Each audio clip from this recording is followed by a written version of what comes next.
Storage is a vital component within every organization, and storage administrators have the responsibility to ensure it's optimized to serve the business.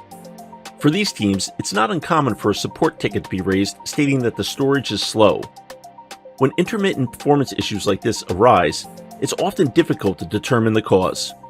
Not anymore. Progress Flowmon, with its network performance monitoring and network detection and response capabilities, provides storage administrators the necessary visibility into the traffic flows to identify where the issues reside. No more pointing fingers between storage, network, infrastructure, and application teams. Progress Flowmon provides a clear picture of the situation to effectively address the problem. In this example, there's a 3-node ECS environment that's leveraging the Progress ECS Connection Manager to provide the necessary load balancing for the storage. A Flowmon collector is deployed, and with the ECS Connection Manager's network telemetry capabilities, all communication to the storage that's sent through the Connection Manager is captured for analysis. Going into the Flowmon dashboards, custom dashboards can be created to provide detailed metrics that are important to you. Although there's lots to unpack here from a value and visibility standpoint, for this demonstration, I'd like to focus on these top widgets.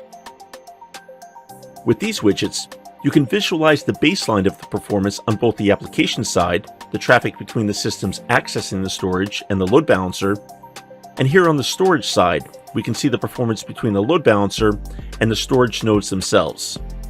In this environment, it's been determined that a round trip time metric should not exceed 100 milliseconds in order to ensure optimal performance. Looking at the last hour, the environment is behaving nicely with a round trip time of about 3 milliseconds across all the applications accessing the storage. In this demo environment, we only have 4 systems, but of course this can scale to hundreds of systems that require access to the storage. And on the storage side, we're seeing under 30 milliseconds for the max round trip time over the last 2 hours, and the option to expand out further as far back as 3 months. Both sides are far below the 100 milliseconds threshold. Moments later, an email alert is sent to the storage admins, highlighting a problem with the system accessing the storage. By the details of the alert, the issue is traffic between the applications and the ECS Connection Manager. A system is showing signs of a performance issue with a very high max round trip time of over 740 milliseconds. From within the email, we can launch into Flowmon and are sent to the triggered alert. From here, we can jump into analysis to get more details on what is happening. Simply select the profile Dell ECS Applications to ECS Connection Manager. We'll select the most current data within the traffic graph, and within the sort by, select Max Round Trip Time, and click Process.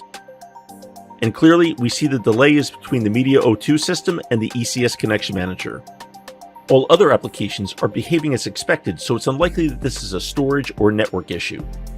Before the media team can open a support ticket that the storage is slow, the storage team can contact the application owner to inform them of the issue. With the use of Progress Flowmon, along with Progress ECS Connection Manager, storage teams can now be more proactive and get the necessary visibility to determine whether the performance issue is on the systems accessing the storage, the network, or the storage itself.